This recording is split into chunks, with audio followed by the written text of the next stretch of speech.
SA, Empresas e Negócios. Oferecimento, Hospital Central, o hospital da sua vida. Ótica Certa, aqui você encontra as melhores opções de óculos. Grupo Rovema e Clion, Clínica Odontológica Moderna. Apoio FEComércio, Federação do Comércio do Estado de Rondônia. Muito bem, estou aqui no simpósio, o terceiro simpósio que acontece. Nosso querido Silva Neto aqui, com a querida Esther Sanches, que veio direto dos Estados Unidos, juíza de paz e empresária. Vai falar um pouco para a gente sobre essa questão dos direitos e garantias. Se não me falha a memória, doutora, são 27 artigos apenas nos Estados Unidos. Muito pequena lá e muito grande, né? Nós estamos falando da maior economia no mundo. Qual a discrepância disso? A diferença Brasil e Estados Unidos e os direitos e garantias, esses temas tão discutidos, a liberdade, né? Essa liberdade religiosa, a expressão, essa questão do aborto, a questão da mulher que você é. Fala um pouquinho pra gente e um pouquinho também da palestra hoje aqui. Bom, os Estados Unidos é um país bem mais maduro, né? Para não dizer velho. Sim, do que o Brasil. Verdade. E é um país onde os americanos amam o país. Então, quando a gente ama, a gente cuida, né? As emendas constitucionais dos Estados Unidos são completamente diferentes das do Brasil e são mantidas e cumpridas. O Brasil todo dia tem um artigo novo, tem uma PL nova, né? E, infelizmente, a população acaba não sabendo. E a falta de informação é que atrapalha muito, né? Se você não tem informação sobre um novo decreto, uma nova lei, você não cumpre. Né? Eu sempre digo que o Brasil nos força a fazer as coisas erradas, justamente por isso, né? Pela falta de informação. Eu acho que um dos primeiros erros que o Brasil comete é não informar o cidadão. Então, uma pessoa ignorante, uma pessoa desinformada, ela não consegue manter as leis, ela não consegue manter as regras, ela não consegue fazer a coisa direito, né? Um dos grandes problemas é esse. Nos Estados Unidos, a criança, ela já é treinada desde pequenininha na escola, né? A primeiro, respeitar o país, a respeitar as regras, respeitar as leis, a saber da Constituição e, sobretudo, respeitar Deus. Na própria moeda já existe, né? Sim. In God we trust. Então, quando a gente tem um respeito muito grande por Deus, a gente acaba respeitando tudo, né? A natureza, o seu irmão, né? A pessoa do seu lado e tudo aquilo que está à sua volta. Então eu acho que o que está faltando muito no Brasil é isso, né? Essa informação. Você fala um pouco sobre essa questão da informação, a gente vê aqui a Câmara dos Deputados, essa discussão polêmica, então se dá a essa de comunicação e também um pouco do cuidado, como você bem colocou, desde criança, uma diferença dos Estados Unidos, a questão de ser patriota, né? Cuidar da cidadania, e falta isso até para respeitar essas discussões que há, inclusive de ideologia, né? Essa questão da religiosidade, você colocou bem, falando aí de princípios, da fé. Qual seria a sua orientação nesse sentido para que isso realmente seja disseminado como informação e também que acabe, né? Exemplo da questão do aborto, que é uma situação bem delicada hoje, discutida inclusive na Câmara dos Deputados. Bom, eu acho que o primeiro passo é a gente passar a amar ao próximo, né? Eu acho que só o amor transforma e tá faltando muito isso. Eu estive no Congresso, né, semana passada, e a gente sente ali uma vibração muito negativa, porque nós elegemos pessoas para cuidar, né, das nossas leis, cuidar dos nossos direitos, e eles simplesmente cuidam deles mesmos. Às vezes nem deles mesmos eles cuidam, né? Porque se eu cuido de mim e não penso no meu marido, no meu filho, na minha família, porque na realidade se eu passo uma lei pensando naquilo que eu penso, sem ser coletivo, estou pensando só em mim. Então não estou pensando nem na minha família. E eu acho que dentro do nosso Congresso Nacional, né, dentro do judiciário de uma maneira geral, tem pessoas que estão em si mesmadas. Eu gosto muito dessa palavra, sabe? Então são pessoas que estão pensando nelas mesmas. E o que eu vejo muito aqui no Brasil, que aqueles que são eleitos pelo povo até entra com uma boa ideia, né? Com vontade de vencer, eu digo que é igual soldado novo, né? Com vontade de fazer a diferença. Mas logo, logo, essas pessoas, elas se envolvem, se apaixonam pelo poder, pela fama, por tudo aquilo que lhes são dadas, né? Por exemplo, um deputado federal, ele não precisa de ter uma formação acadêmica, que todos nós brigamos para ter um salário melhor, para ter uma posição melhor.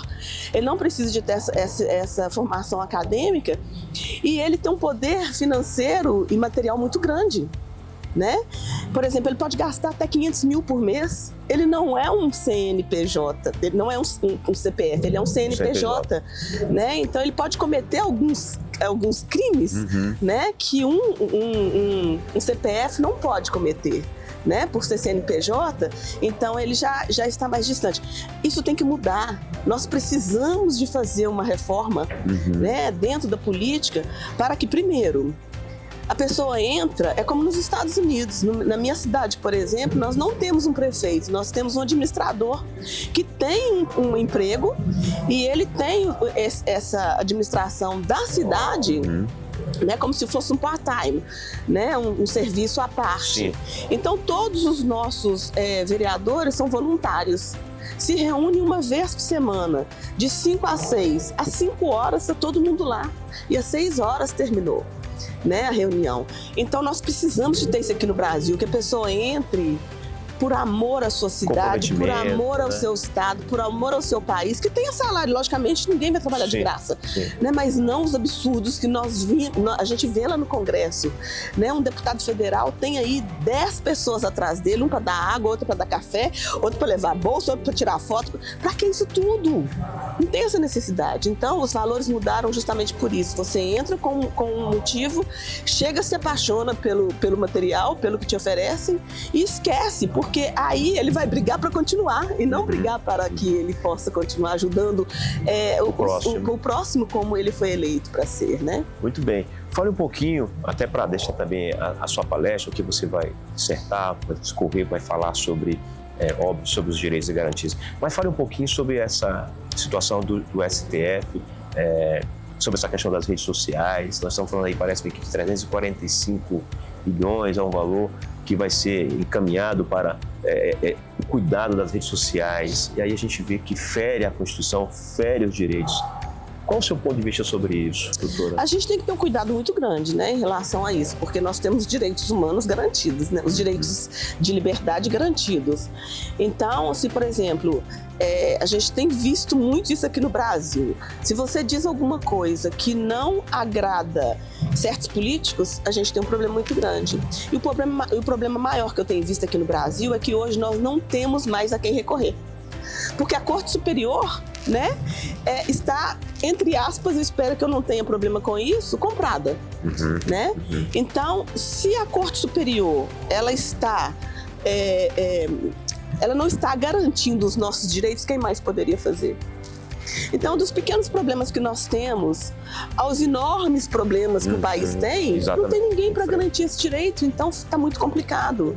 Eu sinto muito pelo Brasil, que é um país que eu amo, eu moro fora do Brasil, tenho 37 anos, sou aquela brasileira que saiu do país, mas o país não saiu dela. Ajudo várias organizações, são 37 anos morando fora do país, mas trazendo para o país coisas positivas que eu aprendi lá fora. Mas eu vejo que não tem condições, porque o brasileiro, logicamente, toda regra tem exceção, né? Sim. Ao invés dele aprender, ele está desaprendendo. Ao invés dele construir, ele está destruindo. Ao invés dele querer, ele está simplesmente deixando para lá, porque não vale a pena. E a gente tem que sentir que vale a pena, porque nós temos que amar o Brasil. E só o amor constrói. Você fala, a sua presença aqui já diz tudo, o seu compromisso com o nosso país, né, com o Brasil. Você estando aqui, você lutando, levantou essa bandeira, é muito importante a sua presença. Para resumir, me fale um pouco da palestra em si que você vai dar. Então, a minha palestra é uma palestra muito simples, né? Eu vou falar da minha trajetória, né, como uma menina simples que saiu da periferia, cruzou fronteiras. Nosso querido Silva Neto nos agradando aqui com a presença, desculpa. Uma menina de periferia, né? Que, através dos esportes, cruzou fronteiras, né, e conseguiu ganhar o mundo, ganhar um respeito muito grande, né? E eu saí do país naquela época onde o mundo pensava que a capital do Brasil era Buenos Aires, né? E que o Brasil era um país de índios e que a mulher, né, hoje é politicamente correto dizer profissional do sexo, mas era vista mesmo como uma prostituta, né? Então, para eu ganhar o nome que eu conquistei hoje, né, por ser mulher, latina, negra, brasileira, é uma bênção muito grande, né? Então vou falar um pouquinho sobre isso e vou falar um pouquinho também sobre a mulher negra, né? Minha próxima pergunta. A mulher negra, a mulher de periferia, né? Que hoje está se destacando. Nós temos hoje em Minas Gerais, né? A Miss Universo Minas Gerais, que é uma menina de 22 anos, preta, né? Que teve grandes desafios, que fala inglês fluentemente, que aprendeu sozinha. Então eu vou falar um pouquinho sobre isso e também sobre a Ellen Moraes. Ela é a única mulher preta no Brasil dona de construção civil. Olha só. Entendeu? Então, assim, eu vou falar um pouquinho sobre isso. Muito obrigado pela sua presença aqui conosco, aqui em Rondônia. Espero que tenha gostado, né? Tirando aí um pouco do calor, mas é sempre bom ter pessoas como você que vem só enriquecer o nosso estado. Muito obrigado, doutora. Eu que agradeço. Então tá aí, Marcondes Santos aqui direto do simpósio, onde acontece aqui com a nossa querida Esther Sanches. Ela aqui, um exemplo de vida, uma história maravilhosa. Até lá. SA, Empresas e Negócios. Oferecimento, Hospital Central, o hospital da sua vida. Ótica Certa, aqui você encontra as melhores opções de óculos. Grupo Rovema e Clion, Clínica Odontológica Moderna. Apoio Fecomércio, Federação do Comércio do Estado de Rondônia.